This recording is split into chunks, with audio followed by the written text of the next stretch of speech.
사실 논문은 안 나왔는데 뭐 이렇게 좀 미리 알 수 있다 이런 얘기를 하는 것들이고요. 또 한 가지는 이제 이건 존스 홉킨스 연구인데 이건 성인들 데이터인데요. 그 중환자실에서 그러니까 폐혈증 쇼크, septic shock을 보는 뭐 예측하는 그런 것들인데 역시 좀 예전보다는 이런 인공지능을 쓰게 되면 좀 잘 나온다. 그래서 한 하루 정도 미리 또 예측할 수 있다. 뭐 그런 것들을 얘기를 하고 있고요. 또 되게 중요한 게 이제 당뇨병입니다. 사실 지금 이렇게 한 50명 오시면 요 중에도 꽤 몇 명 계실 거거든요. 당뇨병 환자분들이. 그래서 이게 어떤 거냐고 하면은 당뇨병에 걸리면 이제 평생 동안 당뇨 혈당을 관리를 해야 되지요. 너무 높아도 안 되고 너무 낮아도 안 됩니다. 당뇨병이 일정 범위 내에 들어와야 하는 것인데 이게 어떤 거냐면 요거는 메르트로닉이라고 하는 의료 기기 회사인데 그 연속 혈당계라는 우리가 센서를 좀 끼고 있으면 실시간으로 혈당이 어떻게 바뀌는지를 측정하는 그런 기기를 만드는 기업이고요.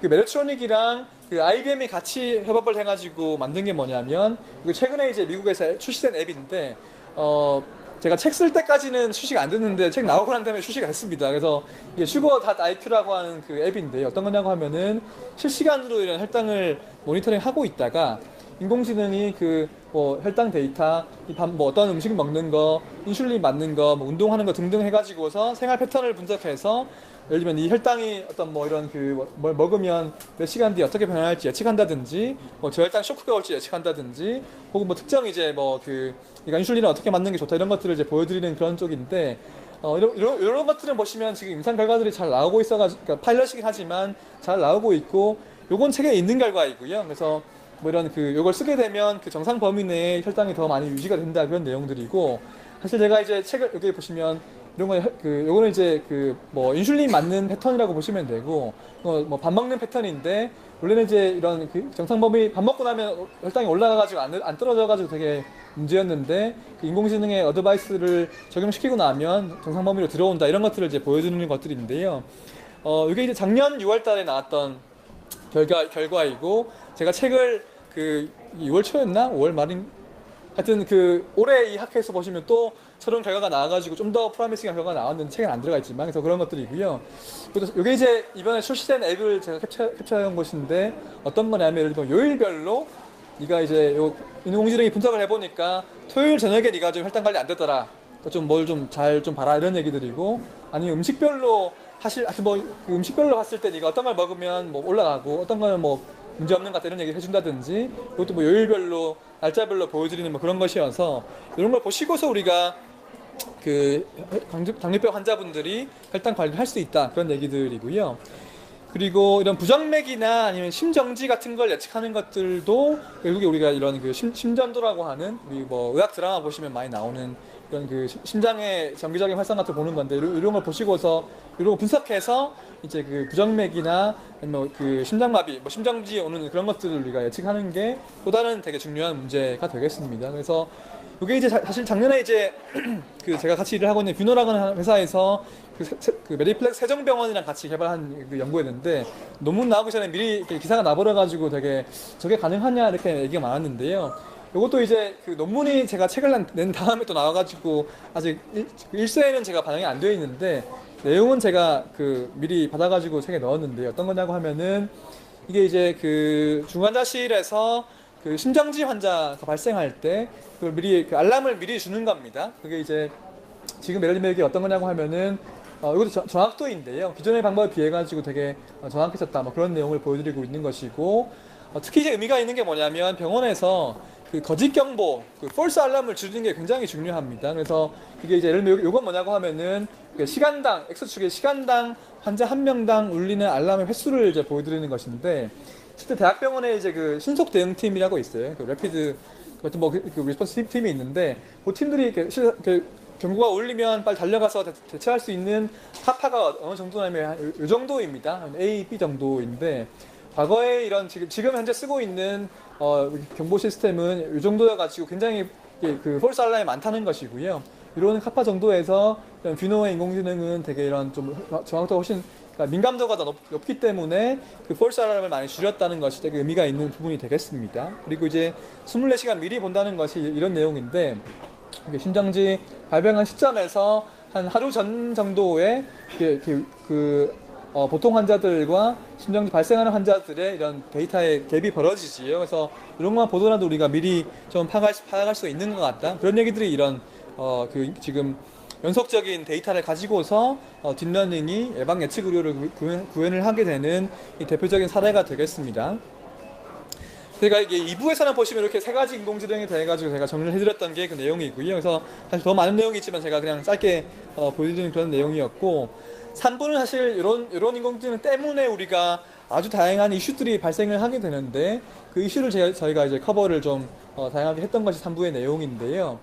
그 부제가 보시면 이게 그 희망, 그리고 함정, 이런 것도 제가 부제를 달아놓겠는데 되게 지금도 여전히 해결되지 않은 이슈들이 많이 있고, 저도 이제 나름대로의 그 의견과 근거를 들어가지고 말씀드린 부분들이 있지만, 그래서 그런 것들을 한번 우리가 같이 논의해 볼 수 있는 그런 출발점이 되면 좋겠다고 생각했던 부분들인데요.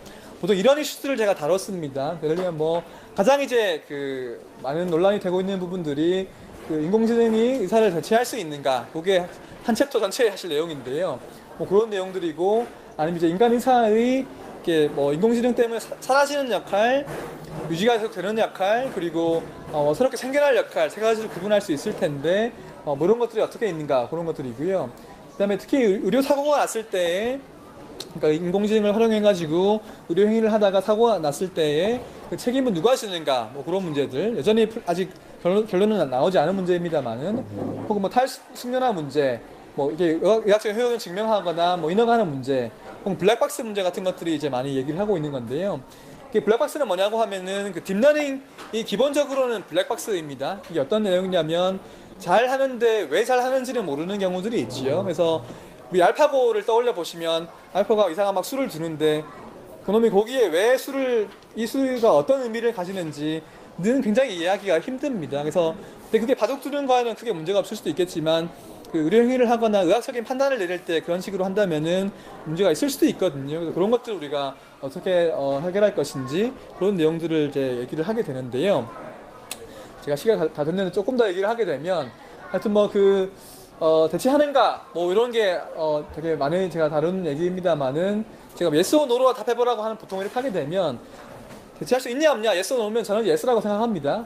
그리고 이제 이게 사실 좋은 질문이 아니라는 걸 말씀을 드리고 싶은 건데요. 흔히 보통 이 질문을 하시기 때문에. 근데 모두 대체할 수 있냐고 하면 저는 또 없다고 보는데, 사실 이 질문도 딱히 좋은 질문은 아니라고 볼 수 있습니다만은, 제가 보통 이제 이런 얘기를 하게 되는데, 이게 뭐냐고 하면은, 미국의 존슨앤존슨에서 내놓았던 자동 마취 기계입니다. 우리 프로포폴 아시죠? 우리 내시경 할 때 환자 재워주는 그런 약인데, 그런 것들을 자동으로 원래 마취과 전문의가 해야 되거든요. 그런 것들. 그래서 요 기계는 보시면 자동으로 수면 마취 유도를 해주게 되는 그런 기계인데, 결국 어떻게 했냐고 하면은 미국의 마취과 전문의 협회가 반발을 해가지고 시장에서 퇴출됐습니다.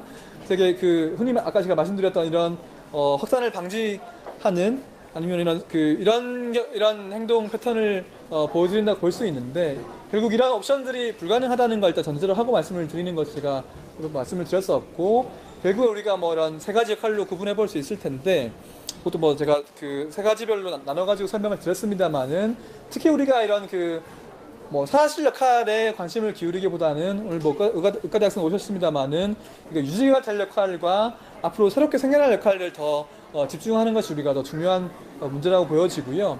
특히 이런 새로운 역할 같은 것들도 보시면, 의학 교육에도 보시면 이런 것들을 더 많이 집중을 해야 할 텐데, 특히 진료과별로 이렇게 달라질 거라고 봅니다. 그래서 개발과별로 또 고민을 해보시는 게 중요할 텐데요. 사실 역할들이 이런 것들입니다. 그래서 아까 보여드렸던 눈으로 보는 것들, 혹은 이런 공간 원리의 판단, 의학과 판단하는 것들, 혹은 순서도 같은 걸로 도식화할 수 있는 거, 이게 사실 이런 것들인데요. 이런 네, 책에 다 있습니다. 안 찍으셔도. 그래서 이런 빨래 할까 말까 이런 거 yes or no로 가시면 이게 디시전 트리 같은 것들인데, 요게 이제 보시면 전 세계 종양내과 전문의들이 암 환자 치료법을 어떻게 결정할지를 보여주는 NCCN 가이드라인이라고 하는 것인데, 결국에 이런 거랑 비슷합니다. 플로우 차트 순서도랑 비슷한데, 이런 판단을 거치게 되면 결국에 이제 어떤 치료법으로 귀결되게 되는 것인데요. 전 세계가 다 공유를 하고 있는 것이고, 이런 걸 보시면 사실 왓슨이 왜 암 환자 진료를 먼저 하게 되는지, 이런 것들도 사실 힌트를 얻을 수가 있는 부분이 되겠습니다. 뭐 유지관찰 역할은 사실 이런 것들이 있는데 마지막 의사결정은 사실 지금의 패러다임 하에서는 인간이 해야 한다 뭐 그런 내용이고, 그다음에 뭐 공감 능력, 휴먼 터치 뭐 이런 것들을 이제 지금 과학에서 많이 배우지 않지만 앞으로 더 중요해질 것이다 이런 얘기들이고요.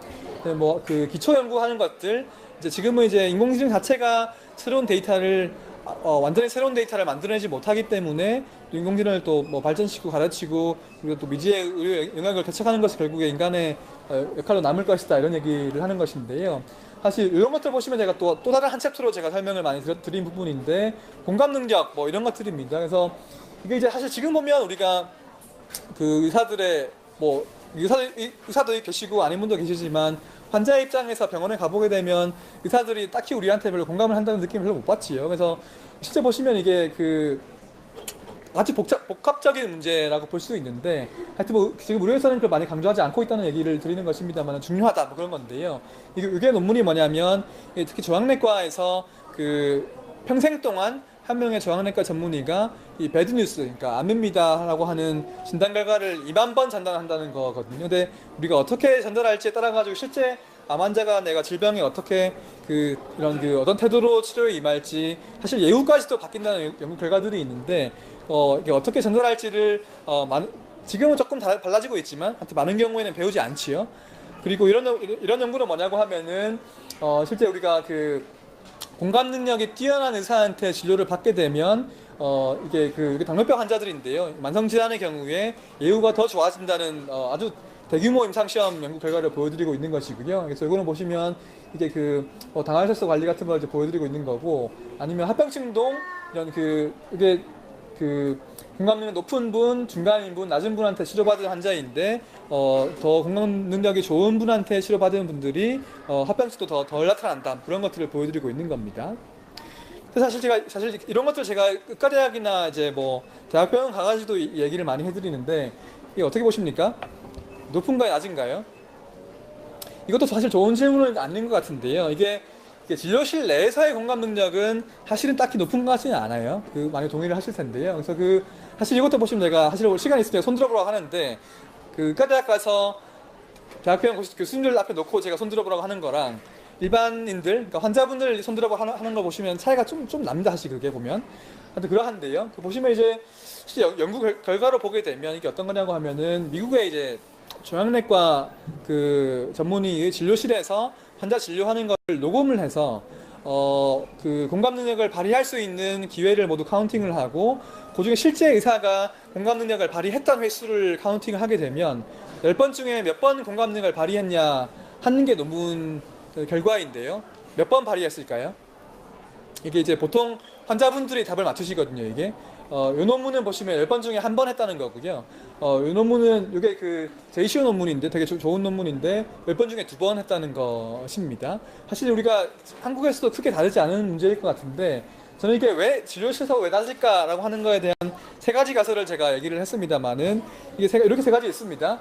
뭐 첫 번째는 보면 원래 그런 애들이 의대에 갔다 이 내용이고, 두 번째는 사실 공감 능력이 입학할 때는 괜찮았지만 의과대학 수업을 듣다 보면 이게 퇴화가 된다, 감퇴가 된다 이런 내용이고, 세 번째는 지금도 의사들이 충분한 공감 능력이 있지만 현재 진료실 환경 속에서 혹은 이런 의료 시스템 하에서는 발휘되기 어렵다고 하는 것인데, 3가지 모두 가능하다고 저는 봅니다. 보시면 이게 최근에 이제 의학교육학 학회에서 나온 실제 이런 뭐 1번 가설에 대한 얘기들이고요. 왜냐하면 시험 성적을 뽑으니까. 두 번째는 논문이 있는데 실제 이게 논문 제목입니다. 그래서 이게 미국에서 보시면 이게 Y축이 공감 능력이고 이게 학년인데요. 의과대학에서 3년 차가 되면은 공감 능력이 엄청 떨어진다는 것을 보여주고 있는 것인데, 미국에서 3년 차에 보시면 무슨 일이 일어나냐면 실습을 나갑니다. 수업만 듣다가 교실에서 환자를 보게 되면 이게 여러 가지 여건에 의해 가지고 남자는 더 떨어지고요. 여자 의대생들은 좀 다 떨어진다 뭐 그런 내용들을 보여드리고 있는 것이고, 세 번째 가설은 보시면 사실 의료인들은 더 잘 사실 복잡한 문제라 가지고 더 잘 이해하실 텐데, 우리가 이 3분 진료, 의료 전달 체계, 네, 저수가 이런 문제들이라 가지고 사실 아주 직접적으로 말씀드려 가지고 진료실에서 공감 능력 한 번 더 발휘한다고 해가지고 수가 더 못 받죠. 아니면 뭐 이제 더 얘기가 길어지면 뒤에 환자가 엄청 밀려가지고 하루에 환자 한 200명 봐야 되는데 뭐 그런 것 때문에 실제 발휘되기가 힘든 부분들이 그 의료 시스템 내에서 어떤 구조적인 문제가 있다는 것들을 말씀드리려고 하는 것이고, 그럼에도 불구하고 그게 현실이라고 한다면은 인공지능과의 어떤 그 해법이나 이런 것들 때문에 우리가 의사들의 실질적인 문제가 있다는 것, 그러니까 다가올 문제가 있다는 것들을 말씀을 드리려고 했던 부분이 있습니다. 그 새로운 역할을 보시면 이제 이런 예를 들면 인공지능을 활용해서 진료를 하게 되는 그런 방법을 배우는 거가 일단 필요할 것 같고요. 왜냐하면 뭐 의료기기나 뭐 새로운 약이나 뭐가 나오면 또 의사들이 계속 배우시거든요. 그것처럼 이제 인공지능도 이게 어떻게 활용하는지에 따라 가지고서 치료 결과든 이렇게 달라진다고 봤을 때는 최소한의 기준 같은 것들 우리가 또 배워야 되고, 이걸 쓰는 방법들 예를 들면 뭐 전공의들도 배워야 되고 이런 것들을 제가 얘기를 하고 있고요.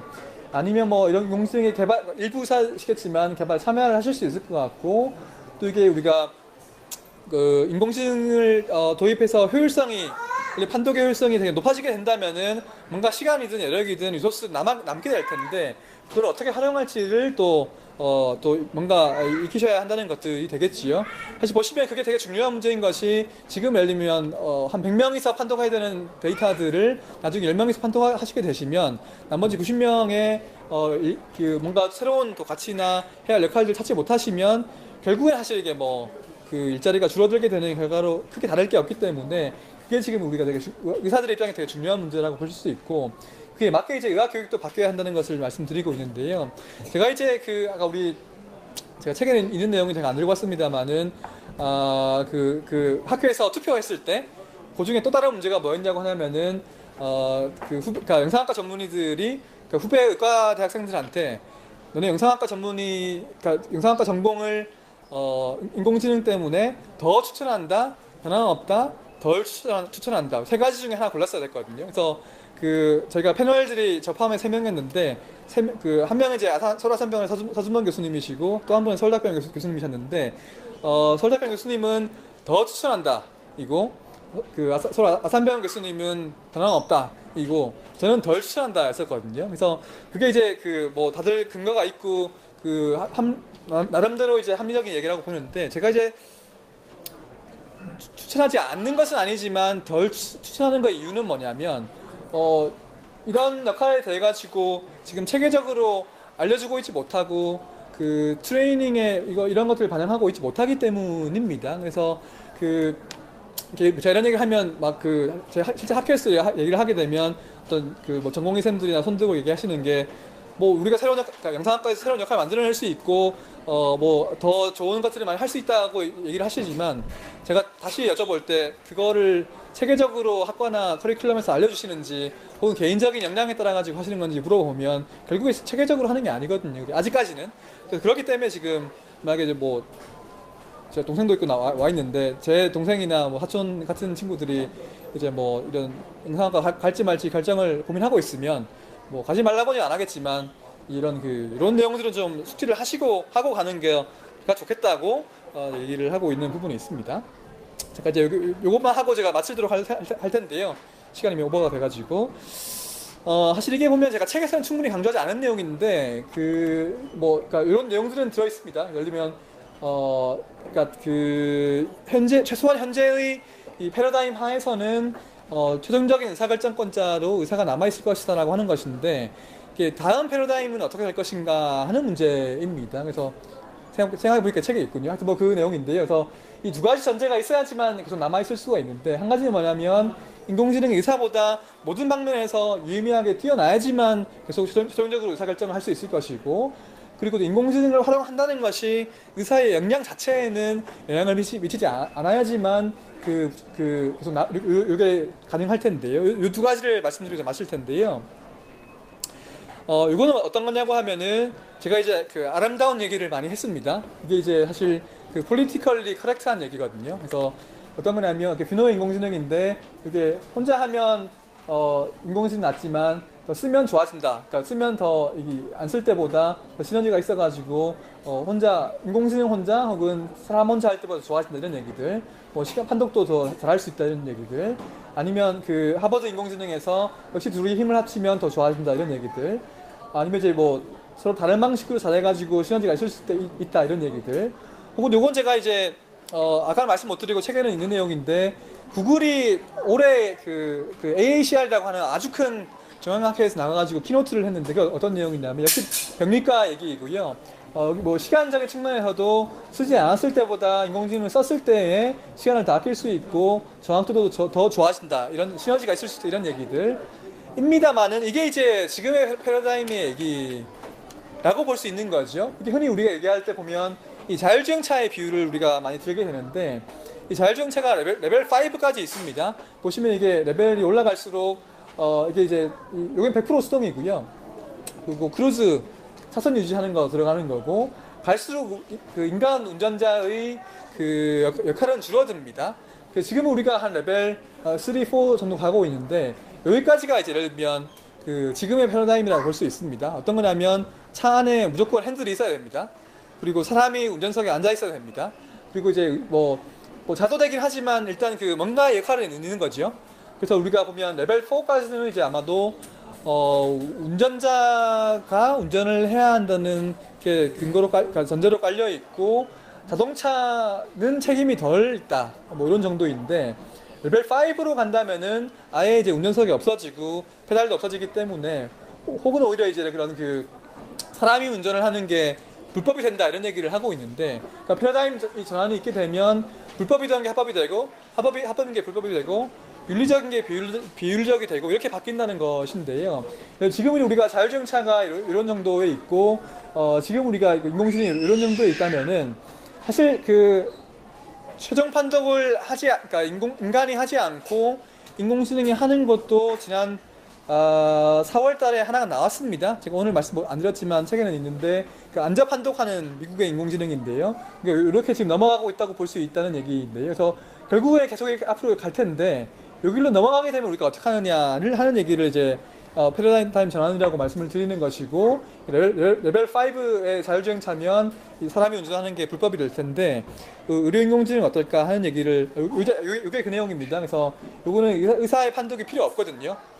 이 안전 판독을 위해 가지고 그래서 이런 것들이나 아니면 이제 그 루닛이라고 하는 또 다른 되게 국내에 있는 유명한 스타트업의 데이터인데 그게 잘 안 보이시지만 이게 어떤 거냐고 하면은 이게 되게 최근 결과인데요. 이게 이제 그 흉부 엑스레이 영상을 찍은 것인데 이게 잘 안 보이지만 요게 일반 의사가 판독한 거, 그 영상학과 전문의가 판독한 거, 그 흉부 영상 세부 전공한 영상학과 전문의가 판독한 것이고 여기 두 줄이 각자 있는 것이 요거는 인공지능 안 썼을 때 인공지능 썼을 때이고요. 이것도 인공지능 안 썼을 때를 의미하는 것인데 이게 뭐냐면 인공지능 혼자 한 겁니다. 그래서 여기 보시면 인공지능 혼자 해도 흉부 영상 세부 전공하신 영상과 전문의들이 인공지능을 써가지고 한 것보다 인공지능 혼자 한 게 더 잘하지요. 그래서 보면 이게 아주 다이렉트하게 얘기를 해드리면 의사의 개입이 오히려 인공지능의 판독을 방해한다고 볼 수도 있거든요. 데이터만 가지고 얘기를 한다면은 뭐 아니면 이제 이런 유방 촬영술 같은 거를 그러니까 유방암이 있는지를 엑스레이로 보는 판독 같은 경우에도 역시 똑같은 결과를 보여주고 있습니다. 그래서 이런 결과들 앞으로 더 많이 나오고 더 좋아질 텐데 이런 게 우리가 지금 이제 패러다임이 바뀌는 전조가 아닌가 그런 얘기를 하고 있는 것들이고요. 요거는 뭐냐고 하면은 그 우리가 자동차 운전할 때 다 내비 지금 다 쓰시잖아요, 그죠? 과거에는 이제 이런 게 다 차에 한 대씩 있었습니다. 그래서 장거리 뛰면 우리 길을 모르니까 미리 다 봐가지고서 몇 번 국도로 올리고 내리고 다 봐가지고 갔는데 지금은 이게 필요가 없죠. 왜냐면 내비가 알려주니까. 근데 이런 거 안 쓰는 만큼 우리가 지리를 덜 알게 됐다고 이제 보여지고 이게 더 잘 나타나는 게 뭐냐면 그 오토파일럿인데요. 비행 조종석을 보게 되면 원래는 5명 있다가 오토파일럿 때문에 줄어들었습니다. 자동화 같은 것 때문에. 그래서 이게 지금 우리가 뭐 한국에서 미국 간다면 한 10몇 시간 걸리지만 실제 사람이 조종관을 잡는 게 보시면 3분밖에 안 됩니다. 뜨고 내릴 때. 그래서 나머지는 오토파일럿이 다 하는 것인데 실제 보시면 그렇게 해가지고 우리가 사망률도 줄어들고 되게 다 많이 좋아졌는데 근데 문제는 뭐냐면 이런 오토파일럿 때문에 조종사들의 그 역량이 감퇴한다는 전문성이 감퇴한다는 것입니다. 그래서 그걸 뭐 탈승연화라고 부르게 되는데요. 그래서 예를 들면 오토파일럿을 처음에 넣었던 이유도 뭐냐면 아마도 우리가 그 가정에 깔려 있는 것이 만약에 오토파일럿 고장 나면 사람이 손으로 운전하면 되니까 최고의 보루로 그 조종사가 있으니까 문제 없겠지 했을 텐데 그게 그 가정도 깨를 수 있는 것이 오토파일럿에 너무 의존하다 보면 조종사 자체의 역량에 문제가 생기기 때문에 이런 또 다른 문제, 조종사들의 입장에서 문제가 생길 수 있다고 하는 것들인데요. 특히 예를 들면 이제 뭐 이런 의사들도 뭐 이걸 뭐 10년, 20년 그냥 쓰다 보면 이게 제가 이게 우스갯소리로 제가 넣었던 책에도 들어있는 만화인데 이게 외과 의사 분이 이제 그림 그리시는 걸 제가 허락받고 가져온 건데요. 근데 뭐 이건 닥터 왓썹인데 아무튼 뭐 계속 이제 시키는 대로 계속 이렇게 오케이만 누르다 보면 하여튼 뭐 이게 이제 그런 되게 내가 기계인 의사인지 모르겠다 이렇게 하는 건데 이런 과정을 막 10년, 20년 겪다 보면은 원래 있다는 인간 의사의 전문성도 좀 영향을 받을 수 있지 않을까.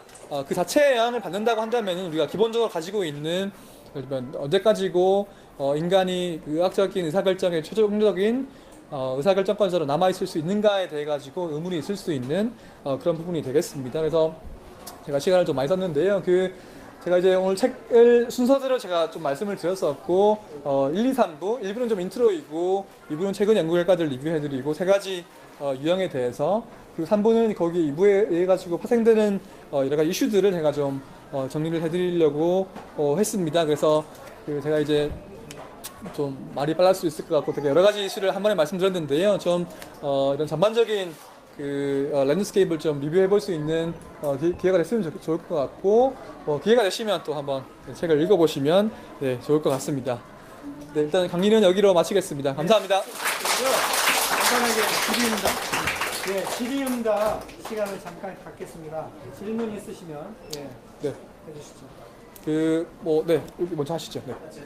두 가지가 있는데요. 첫 번째로는 현재 상황에서 대략 어떤 일을 하시는지 좀 설명을 해주시면 소개해 주시면. 저는 경주에 있는 과학관에서 지금 근무를 하고 있고요.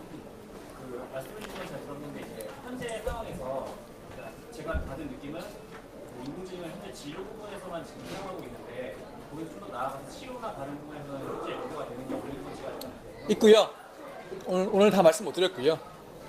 인공지능은 굉장히 광범위합니다.